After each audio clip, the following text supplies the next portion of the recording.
from the headquarters of Telesur English in Quito, Ecuador. I'm Carla Gonzalez, and this is From the South.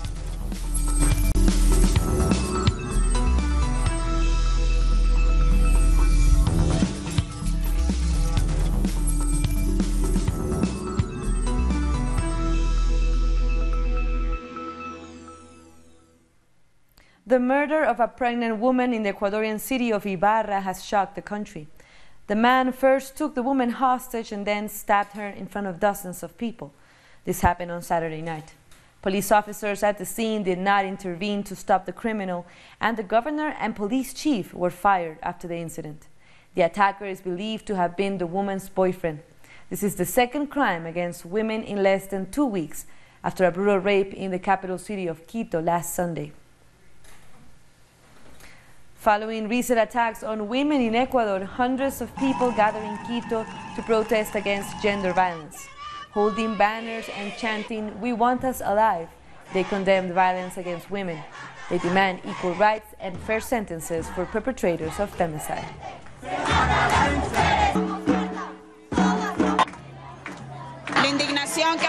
The indignation we feel for Martha, we cannot stop. We cannot allow judges to free rapists, shielding them behind excuses like mental illness or pretending that nothing has happened. We need laws to be enforced, and these people have to know that we are all united so that this does not happen again. And Ecuador's vice president has just announced stronger security measures following the murder in Ibarra. Otto Sonnenholzner criticized the police for not acting to save Diana Carolina. He said Ecuador will now demand Venezuelan immigrants to present a criminal record. Therefore, controls will be strengthened through a register that allows us to know with better precision the situation of those who are in the national territory and sanctions for those who take advantage of the difficult situation of migrants. Meanwhile, former President Rafael Correa has criticized President Lenín Moreno's reaction to the latest femicide. After allegations that the murder was committed by a Venezuelan, Moreno announced the formation of brigades to control the legal situation of Venezuelan migrants in Ecuador. But on social media, Correa said the problem will be equally grave if committed by an Ecuadorian. Moreno's words have sparked lynch mob-style persecution of Venezuelans in the city of Ibarra. So citizens in Ibarra took to the streets shouting for Venezuelans to leave the country. The houses of members of the Venezuelan migrant community were targeted and property was taken and burned. The foreign minister of Venezuela, Jorge Arreaza, has condemned Ecuador's president for inciting, quote, fascist persecution of Venezuelans living in Ecuador. He said that there are hundreds of thousands of Ecuadorians living in Venezuela and that they have never been discriminated.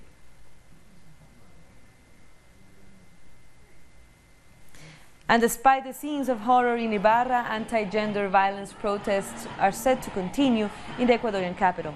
Demonstrations are planned in the main cities Quito and Guayaquil as Ecuador reels from recent attacks against women across the country. Now to Colombia, where the ELN guerrillas have assumed responsibility for Thursday's bomb attack in Bogotá. A statement from the National Liberation Army said the police academy was a legitimate military target. It complained that the government had blocked peace talks and stepped up military operations against its units. 21 people were killed when the car bomb exploded. Most of them were police cadets. 68 others were wounded. Thousands of Colombians protested on Sunday against violence and terrorism following the attack. President Iván Duque joined the demonstration along with several members of the government. The protest, called March for Our Heroes, took place all across Colombia. The demonstrators condemned the attack on the Santander Police Academy. I am showing my children, my family, that we are mostly good, that these events cannot be repeated, neither in Colombia nor in any other part of the world. Only with education, with love, with family, with peace, this world can go forward. There are more of us good ones. Terrorists, no more, no more. You also have family, you have dreams, you have hopes. Among all of us, we can change if we work together for a better country.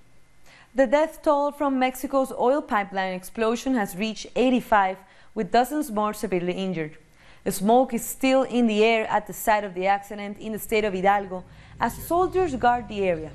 Forensic experts are collecting evidence from the scene to examine samples.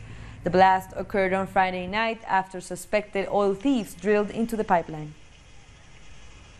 And funerals for the victims of the explosion have begun in the central Mexican town of Tlahuelilpan. Relatives called on the government to continue the search for the missing. Returning bodies has been slow since victims were burned beyond recognition. Authorities promised to hold accountable those responsible for the incident. We're all very sad, very sad. In fact, there are many missing, many corpses have yet to arrive, to lay them to rest. Unfortunately, something like this was bound to happen, so that we would have to reflect. I believe that all this leaves us with is very serious thought. Families are still searching for their missing relatives hours after the explosion that caused a fire in the municipality of Tlahuelilpan in Hidalgo State. I feel and I want to think that he ran away. I think he was scared because he burned himself badly, so he was shocked and just ran away. A group of fuel thieves drilled into the Pemex pipeline, which led residents to procure oil illegally. We understand why people deal, that because people are in need of fuel, they are jobless, and we don't economic assistance. The situation soon escalated. What followed is said to be one of the worst tragedies in Mexico, with more than 70 dead, dozens wounded, and many still missing. We need more people to help in investigation. After the tragedy, there are still scattered body parts, hands, fingers, hair at the site of the explosion. We need someone who investigates what happened with the missing ones. National and federal authorities followed orders immediately to secure the area. Due to the pressure in the fuel pipeline, the fuel started spilling out. People went near the leakage, maybe hundreds of people. The armed forces tried to warn them because it was not safe, but unfortunately, most of the people did not listen to them. The incident took place at the same time the government launched a nationwide campaign to end fuel robberies. I ask the people to stop and not follow the practices of those people who distribute gasoline taken illegally from the pipelines. People cannot support that behavior. We cannot see that as a normal thing. We need to stop them completely. As part of the government strategy, 9,000 Army and Marine personnel were deployed to supervise petrol facilities across the country. We have more stories coming up. We'll be back.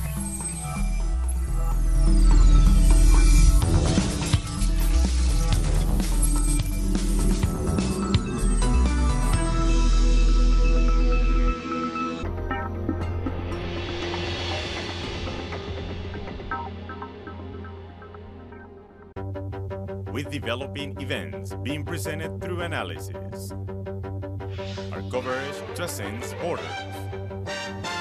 With renowned journalist Walter Martinez. Salud amigos, tripulantes de nuestra querida, contaminada y única nave espacial. Dossier. Weekdays. Only on Telesur. Y ponga usted las cámaras, señor director.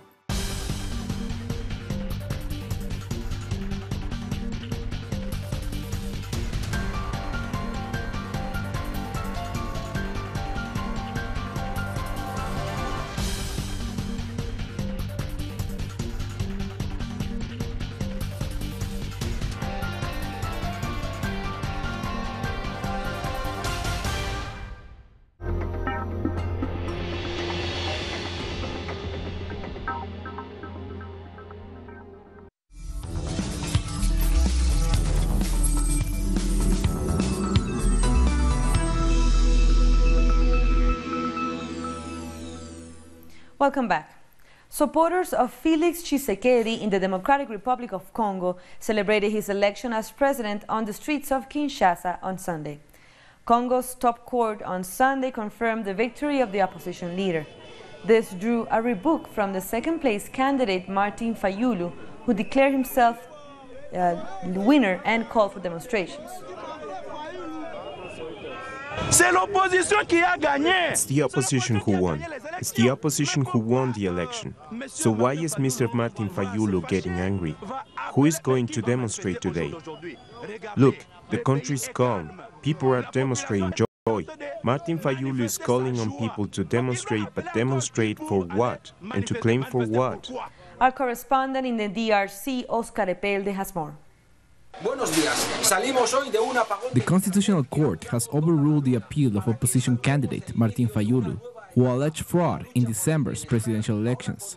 Fayulu wanted a recount of votes, but judges found legal grounds to carry it out, even though some electoral observers from the Catholic Church presented ballots they believed to be fraudulent and argued that Martin Fayulu won the presidential race. New elected president Felix Tshisekedi said on Sunday that the court's decision to reject claims on electoral fraud and declare him president was a victory for the entire country.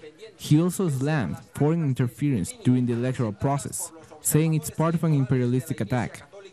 But Fayulu has claimed to be the country's only legitimate president and has called the Congolese people to peacefully protest against what he calls a constitutional coup. This poses a risk of keeping the political crisis alive. The Southern African Development Community called upon all Congolese to accept the outcome and consolidate democracy and maintain a peaceful and stable environment following the landmark elections. That was Oscar Epelde. And also in the Democratic Republic of Congo, the country is facing other challenges, such as the empowerment of art and artists. This fight represents the citizens' struggle for a better life. Artist Jonas Bwanga is painting the former Belgium ambassador in his workshop called Calcium in the neighborhood of Kinshasa. All the visa requests he has made up until now have been denied. In addition, his art workshop needs support. He also painted the former US ambassador. The unfinished, the cuts, the fragmentation, the realism. The Calcium style is like many modes of style that I have learned to bring through and give strength to in my art. It's a little bit of that. The painting takes the appearance of a painting from the 20th century. There are no hits, but you see the face, the print, the emotions. The searching in my work led me to take my own ideas further and carry out things that no other person could do, not copying, things made by myself. So that's what I call the Calcium style. His artworks are inspired by the country's social issues. Children need to grow in a family to understand the sense of life. It's not normal that in Kinshasa there are children on the streets. In this country, people underestimate art. They do not value it in the present moment. You find people that underestimate paintings and that do not know the value or the importance of works of art. Calcium is also a school. I had many difficult times in school, with fees and the lack of resources. That's why I decided to drop out of school to come here to my teacher's house so that he could teach me. It's our passion, it's our destiny, it's our future. Merlin has also painted his self-portrait. There is no support. Our country isn't functioning. That means that people do not understand art. Our country has been betrayed from the president governing us through to what we're seeing here. Our art does not have value. The barriers of the Congolese artists?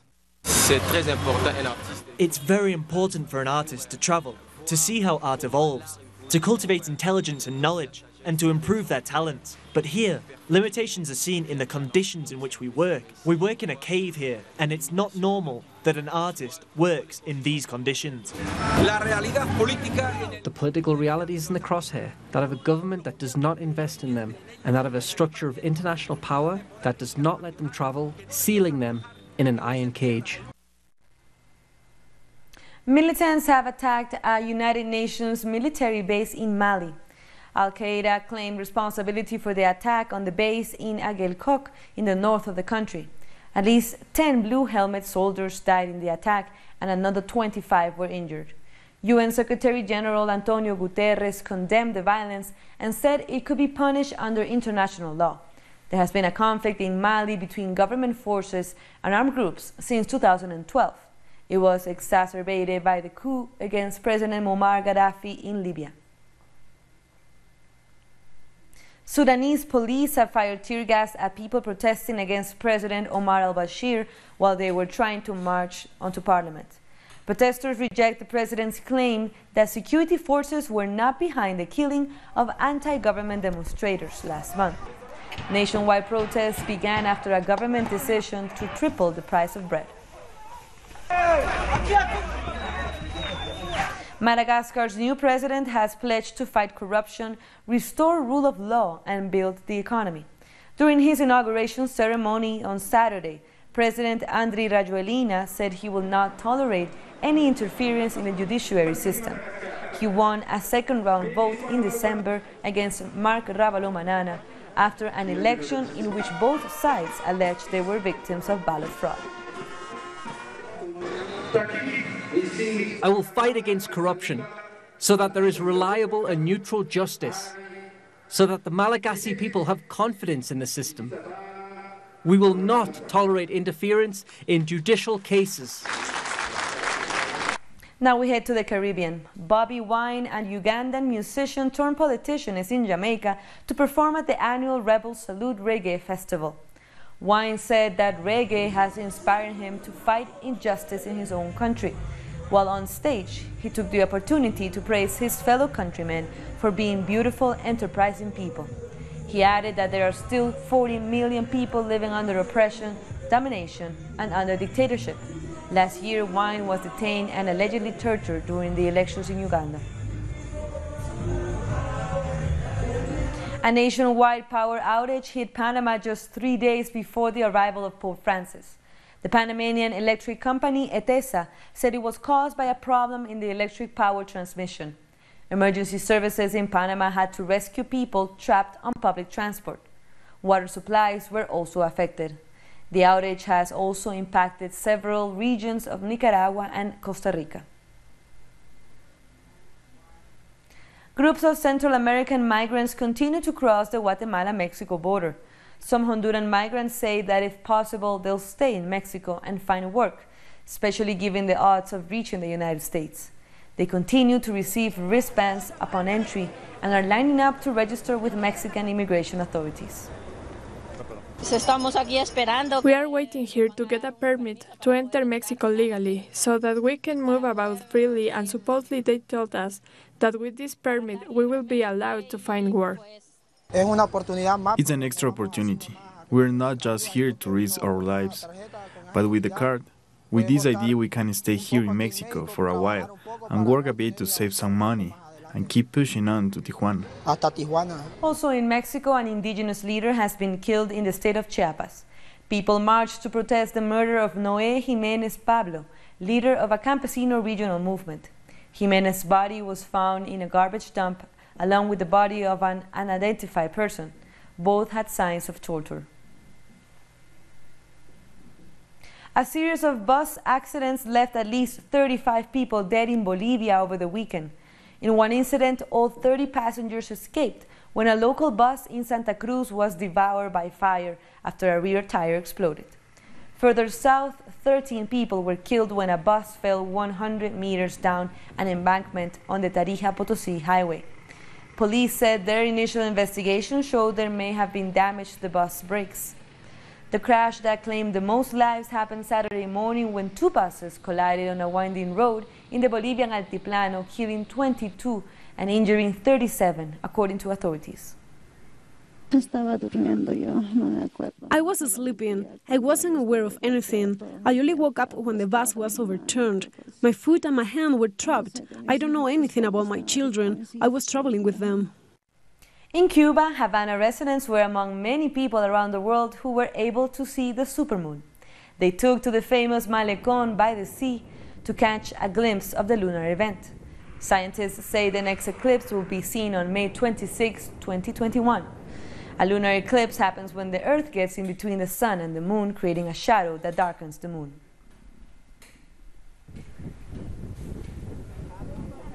And moon gazers in Brazil were also delighted by the super blood wolf moon in Rio de Janeiro's planetarium. Despite the cloudy skies, which dampened the effects of the peculiar-looking moon, young and old seemed to agree it was well worth the effort to come out and see the event. Although it was a total eclipse, the moon never went completely dark, but rather took on a coppery red glow, called a blood moon. It has earned the name Wolf Moon because, according to mythology, wolves howl in hunger outside villages when it appears.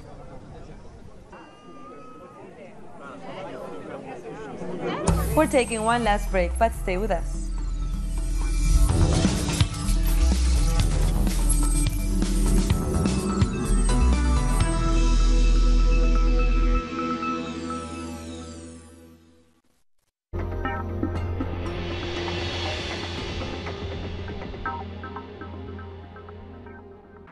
Telesur brings you special interviews with social and political personalities. Monday, from Washington. Tuesday, from Mexico. Wednesday, from Caracas. Thursday, from Quito. Friday, from Havana. Analysis about our continent's reality. Weekdays, only on Telesur.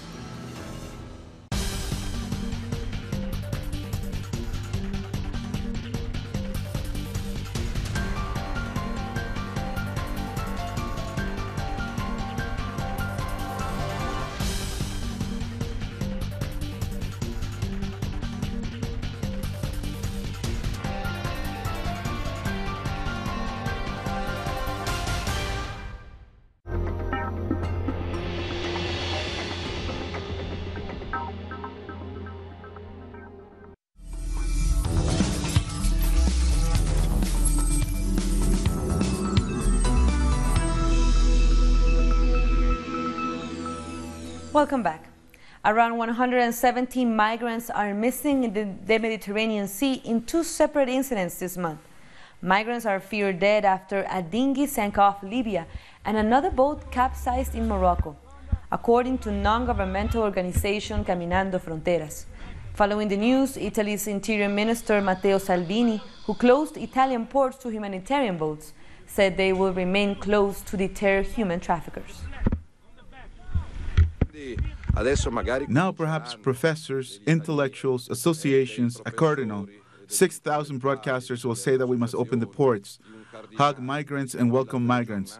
No, no and no, because the latest shipwreck is proof that if you reopen ports, if you allow everyone to wander in the Mediterranean Sea regardless the laws of our countries, more people will die. Then I say no, no and no. I repeat, open hearts for those who really flee from war, but close ports for NGOs, human traffickers, and everyone else. Syrian air defense has repelled an Israeli missile attack in the country's southern region. According to a Damascus military source, the aerial incursion did not achieve its objectives. Israeli Prime Minister Benjamin Netanyahu said the attack is part of a permanent policy to strike Iranian positions in Syria. Iran has backed Syrian President Bashar al-Assad during the country's ongoing civil war. And thousands of Syrians have marched through the streets of the city of Qamishli, protesting against the creation of a security zone in northern Syria. The demonstrators waved flags and posters condemning the action proposed by the Turkish government on January 14. The security zone establishes 30 kilometers of security along the Turkish-Syrian border, with the aim of facing the Kurdish militia in Syria. Reports suggest the idea was suggested by U.S. President Donald Trump. A Syrian spokesman for the Ministry of Foreign Affairs denounced the move as a violation of territory.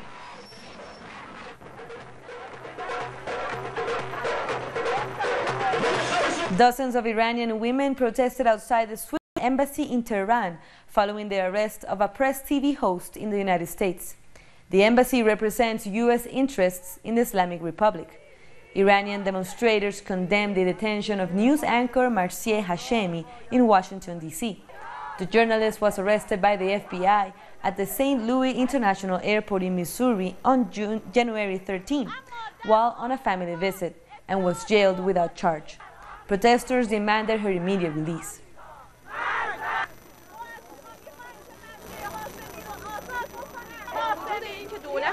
Despite the U.S. government had not said what were the charges of Marzieh Hashemi, she was arrested for being Muslim and wearing a hijab. 2 men have been arrested following a car bomb attack in the northern Irish city of Derry. Police have been looking into whether the new IRA militant group was responsible. The men were detained hours after the explosion on January 19 outside the city's courthouse. Saturday's blast came after police in both Northern Ireland and the Republic of Ireland warned of consequences of a return to a hard border between the two countries. Northern Ireland will leave the European Union after Brexit, while the Republic is a member state. A border, complete with customs and other checks, could become a target for militant groups. The richest 26 people in the world own the same amount of wealth as the poorest half. That's according to a new report released by Oxfam International, as leaders gather for the World Economic Forum in Davos, Switzerland. The report says billionaires saw their fortunes increase by 12% last year, or around $2.5 billion a day. Meanwhile, the poorest half, about 3.8 billion people, saw their wealth fall by 11%. Oxfam is calling on governments to raise taxes on corporations and the wealthy. On Saturday, thousands of women marched around the world, marking the third year of protests after President Donald Trump took office in 2017. Massive demonstrations have taken place across several cities in the U.S., with the main events in Washington, D.C. These marches aim at resisting Trump's policies and stand for women's rights. The protesters are demanding an end to violence against women and a push for equality. In the first march in 2017, over 3 million people protested.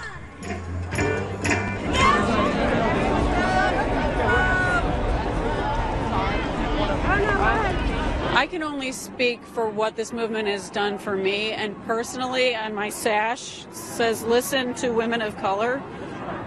I think that that's what's changed for me as a woman, is that this movement woke me up to how other women felt when they were abused by the political system, because for the first time in my life, when Trump was so-called elected, I felt abused by my political system. I felt used. I felt like it didn't represent me. I felt like my voice wasn't heard. I felt like I didn't have a voice. And that's what this movement has done for me. And with that, we come to the end of this news brief, but you can find these and many other stories from our website at telesurenglish.net. And we're also on social media, so go ahead and follow us. For Telesur English, I'm Carla Gonzalez. Thank you for watching.